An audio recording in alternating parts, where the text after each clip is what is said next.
Bonjour les termes, donc c'est Monsieur Renaudin. Je vous ai envoyé des exercices à faire. Et donc, comme hier, je fais cette petite vidéo pour vous faire la correction. Donc j'ai mis les exercices encore une fois dans le drive de la classe avec dans le dossier exercice confinement. Donc je vous ai donné 3 exercices. Je vais commencer par l'exercice sur la chaîne de Markov. Donc c'est ex Markov. Donc, le 55, lors de ces repas, Kélia boit soit de l'eau plate, soit de l'eau gazeuse. Si elle a bu de l'eau plate, alors elle boira au repas suivant avec une probabilité de 0,65, elle en boira. Si elle a bu de l'eau gazeuse, elle en boira au prochain repas avec une probabilité de 0,3. On considère Xn la chaîne de Markov d'espace d'état. Justifier que la matrice de transition de cette chaîne de Markov est donnée par Q égale à 0,65, 0,35, 0,7, 0,3. Donc pour la correction, c'est pas du tout ça. Voilà, c'est ce fichier-là. Donc j'ai fait le graphe associé, donc l'état G pour eau gazeuse, P pour l'eau plate, donc 0,3 ici, 0,7 ici, évidemment pour que la somme fasse 1. 0,65 ici et 0,35 passer de la plate à la gazeuse. Voilà. Donc la matrice de transition, alors à noter qu'ils n'ont pas pris l'ordre alphabétique, et puis c'est pas précisé dans l'exercice, mais bon, si on veut respecter l'exercice et avoir la même matrice de transition, donc on considère les états dans l'ordre suivant P et G, et donc on a cette matrice de transition. Donc je vous rappelle, hein, on doit avoir la somme de chaque ligne qui doit être égale à 1. Ici, ce coefficient 0,65 correspond à la probabilité qu'elle boive de l'eau plate, sachant qu'elle a bu de l'eau plate, etc. Donc on a bien cette matrice de transition. On suppose que hier midi, Kélia a bu de l'eau plate. On note pi m la distribution de cette chaîne en m étapes, n égale à 0 correspondant à hier midi. Donc pour pi 0, ça correspond à la probabilité qu'elle a bu de l'eau plate ou de l'eau gazeuse hier midi. Donc on sait qu'elle a bu de l'eau plate. Donc la distribution initiale pi 0, ça va être la matrice ligne 1, 0. En prenant évidemment le même ordre que l'on a pris précédemment. Là on a la probabilité qu'elle a bu de l'eau plate, et là la probabilité qu'elle a bu de l'eau gazeuse hier midi. Donc c'est 1, 0. Et pour calculer la distribution suivante, on a cette relation qui est donnée dans le cours, hein, pi n plus 1 égale à pi n fois q. Donc il suffit de multiplier par q en fait pour avoir la distribution suivante. Donc pour pi 1, donc ça fait pi 0 fois q, donc ça fait cette multiplication de matrice. Et donc on trouve 0,65, 0,35, ce qui est tout à fait logique par rapport aux données de l'énoncé. Donc au repas suivant, elle a une probabilité de 0,65 de boire de l'eau plate et de 0,35 pour boire de l'eau gazeuse. Pour pi 2, pi 2 c'est pi 1 fois q, donc on refait la multiplication et on trouve 0,6675 et 0,3325 pour le repas d'après. Pour pi 2. La question 3a, on demande la distribution invariante. Alors, d'après le cours, la distribution invariante, c'est la distribution qui vérifie pi égale à pi fois q, c'est-à-dire la distribution qui ne change pas d'un état à l'autre en multipliant par q. Donc là, c'est du calcul matriciel. Je pose pi égale à AB. On a comme, faut pas oublier cette relation, je vous rappelle, comme pi est une distribution, on a la somme des coefficients qui doit faire 1 chaque fois. Donc a plus b doit être égal à 1. Et on doit vérifier pi égale à pi fois q. Donc je multiplie pi fois q, ça fait cette matrice-là, 0,65a plus 0,7b, 0,35a plus 0,3b. Et donc ça doit être égal à pi, donc je vais établir le système suivant. 0,65a plus 0,7b égale à a, 0,35a plus 0,3b égale à b, et a plus b égale à 1, que je rappelle ici. Donc là, j'ai passé le a de l'autre côté, j'ai passé le b de l'autre côté. On peut s'apercevoir que c'est les deux mêmes équations, hein, ce qui est tout à fait normal. Et donc on trouve, alors là je vais par substitution, j'ai exprimé a en fonction de b. Donc a égale à moins 0,7b sur moins 0,35, et donc ça fait 2b, a égale à 2b. Et donc je remplace dans la dernière équation a par 2b, donc ça fait 2b plus b égale à 1, donc je trouve b égale à 1 tiers, et a donc qui est égal à 2b, ça fait 2 fois 1 tiers, c'est-à-dire 2 tiers. Donc la distribution invariante va être 2 tiers, 1 tiers. Donc ça veut dire que au bout d'un certain temps, enfin, ça veut dire que si on a une probabilité de 2 tiers et de 1 tiers qu'elle boive de l'eau plate et de l'eau gazeuse, la journée d'après, ce sera exactement la même probabilité. La probabilité ne va pas changer d'une journée à l'autre s'il y a 2 tiers, 1 tiers. Et alors, ensuite, on nous demande à long terme, alors donc c'est la limite de cette distribution. Alors je vous rappelle le théorème de Cour. Comme Q ne possède pas de 0, alors le théorème nous dit que si une puissance de Q, ou Q lui-même, ne possède pas de 0, alors la distribution converge vers pi, vers la distribution invariante. Donc la limite de pi n, au bout d'un nombre infini de repas, ça va tendre vers pi, parce que Q ne possède pas de 0 d'après le théorème du cours. Donc à long terme, Kélia boira de l'eau plate avec une probabilité de 2 tiers et de l'eau gazeuse avec une probabilité de 1 tiers.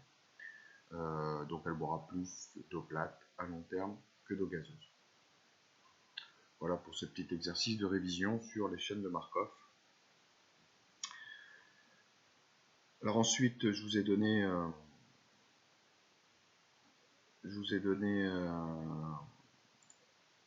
des exercices sur l'arithmétique. Vous avez toujours du mal sur l'arithmétique. Je vais commencer par le 69. Donc remplir cette table de congruence. Je vous donne un indice si jamais vous n'avez pas réussi à faire la question 2. Comme ça, vous pouvez mettre pause et puis essayer de faire la question, parce que c'est peut-être la plus délicate, la question 2. Pour la question 2, si il y a des solutions à cette équation, si c'est égal, c'est aussi congru modulo 4. C'est-à-dire que si on a 7x2 moins 4y2 égale à 1, alors modulo 4, on a 7x2 moins 4y2 congru à 1 modulo 4. Parce que si jamais c'est égal, bien sûr, c'est congru. Donc voilà la petite indice, si ça peut vous aider pour faire la question 2. Alors moi je passe à la correction. Donc c'est ici. Donc là on remplit le tableau. Donc modulo 4, je vous rappelle comment on fait. 0 au carré ça fait 0, là il n'y a pas de problème. 1 au carré ça fait 1. 2 au carré ça fait 4, mais on est dans l'espace des modulo 4. Et 4 est congru à 0 modulo 4. On met le reste de la division euclidienne par 4. Et 3 au carré ça fait 9, modulo 4, ben, ça fait 1. Parce que le reste est égal à 1. Et 1 est congru à 9 modulo 4. Donc voilà le tableau rempli. Ce qui va nous aider à faire la question d'après, les deux questions d'après. Donc 7x2 moins, si jamais on a une solution à cette équation, alors forcément 7x2 moins 4y2 est congru à 1 modulo 4. Encore une fois, si c'est égal, c'est forcément congru. L'inverse est faux bien sûr, mais dans ce sens-là ça fonctionne. Donc du coup, j'obtiens que 3x2 moins 0y2 est congru à 1. Alors, qu'est-ce que j'ai fait? Ben, comme habituellement, j'ai abaissé les coefficients. 7, c'est congru à 3 modulo 4. Et 4, c'est congru à 0 modulo 4. Donc, j'obtiens ça. Donc, j'obtiens que 3x2 est congru à 1 modulo 4. Or, c'est impossible. Pourquoi? Parce que d'après le 1, d'après notre tableau de congruence, pour n'importe quel entier relatif, x2 est soit congru à 0, soit congru à 1. Dans le tableau précédent, x2, on n'a que 0 ou 1 comme reste possible, comme congruence possible modulo 4. Donc du coup, 3x2 en multipliant par 3, ben, c'est congru à 0, ou alors ça peut être congru à 3. Ça ne peut pas être congru à autre chose qu'à 0 ou à 3. Donc on ne peut pas avoir 3x2 congru à 1 modulo 4. Ça veut dire quoi? Ben, ça veut dire que notre solution, il n'y a pas de solution à cette équation. Il ne peut pas y avoir, j'ai une erreur là, c'est 7x2 moins 4y2 égale à 1. Donc cette équation ne possède pas de solution, parce que sinon on trouverait 3x2 congru à 1, ce qui est impossible. Donc elle ne possède pas de solution. Voilà. La question 3, et on nous demande de résoudre cette équation. Donc j'utilise le tableau de congruence, 3x plus 3 au carré congru à 1 modulo 4, surtout ne pas développer, parce qu'on va se compliquer la vie. Encore que... Ouais, c'est peut-être possible, mais bon, autant utiliser le tableau précédent, c'est bien plus simple. Quand est-ce que c'est congru à 1 modulo 4? D'après le tableau, quand est-ce que c'est congru à 1? Ben, quand x est congru à 1 ou quand x est congru à 3. Donc le x en question, nous, là, c'est x plus 3. Donc on a x plus 3 congru à 1, modulo 4, ou x plus 3 congru à 3, modulo 4. Donc du coup, je passe le 3 à l'autre côté, ça fait x congru à moins 2 modulo 4, ou x congru à 0 modulo 4. Alors après, pour expliciter les solutions, je passe au cas. Hein. C'est-à-dire, qu'est-ce que ça veut dire que x est congru à moins 2 modulo 4? Ça veut dire, je vous rappelle, que la différence des deux est un multiple de 4. C'est-à-dire que x moins moins 2, c'est-à-dire x plus 2, égale à 4 fois un entier. Ou alors, avec l'autre équation, que x est un multiple de 4, donc est de la forme 4k.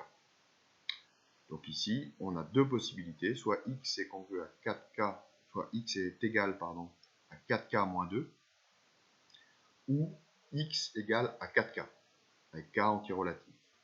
Donc l'espace des solutions, c'est les entiers de la forme 4k ou 4k moins 2.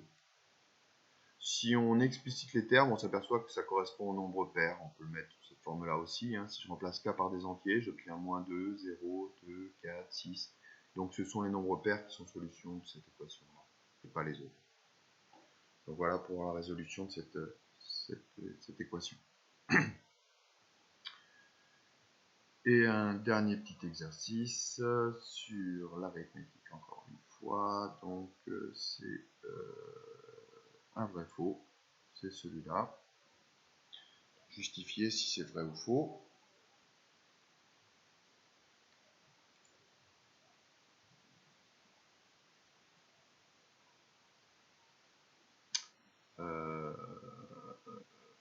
Ça doit être ici. Voilà. Alors, je vous rappelle la méthode. Hein. C'est un exercice classique. 12 est congru à 1 modulo 11. Encore une fois, pourquoi? Parce que la différence des deux, ça fait 11. C'est un multiple de 11. Donc 12 est congru à 1 modulo 11. Et alors après, on a une propriété qui nous dit que du coup, 12 exposant 15 est congru à 1 exposant 15. L'avantage, c'est que 1 exposant 15, on peut le calculer, ça fait 1. Donc 12 exposant 15 est bien congru à 1 modulo 11, donc c'est vrai pour la première assertion. À noter que 12 exposant 15, hein, bien sûr, c'est un très grand nombre, que grâce à ce théorème, on peut trouver la réponse. Sinon, ce serait impossible.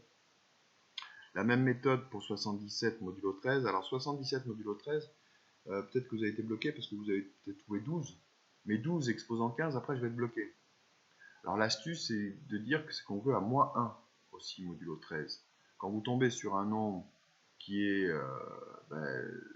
la congruence moins 1, grosso modo, si vous tombez sur 12, 12 c'est pareil que moins 1 aussi.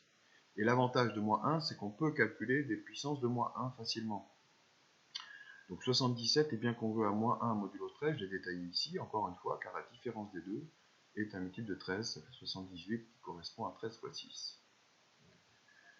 Donc du coup, 77 modulo exposant 15 est congru à moins 1 exposant 15. Moins 1 exposant 15, comme 15 est un entier impair, moins 1 exposant 15, ça fait moins 1. Donc 77 exposant 15 est congru à moins 1 modulo 13, donc c'est faux. Pour le C, 10 est congru à 1 modulo 9.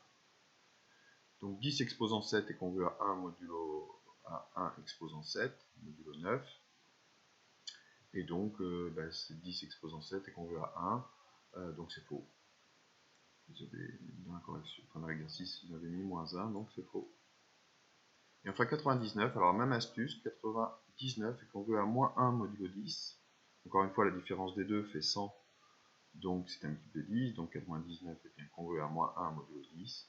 Exposant 100, ça donne ça. Et moins 1 exposant 100, comme 100 est un entier pair, moins 1 exposant 100, ça fait 1.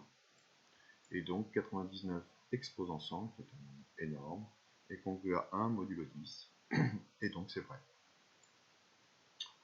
Voilà, j'espère que ces exercices vous ont plu, et puis ça vous fait du bien un petit peu de faire des maths. Et puis n'hésitez pas, encore une fois, si vous avez des questions, à me les poser avec l'ENT. S'il y a des choses pas claires, ou si je me suis trompé, Bon courage et puis à bientôt.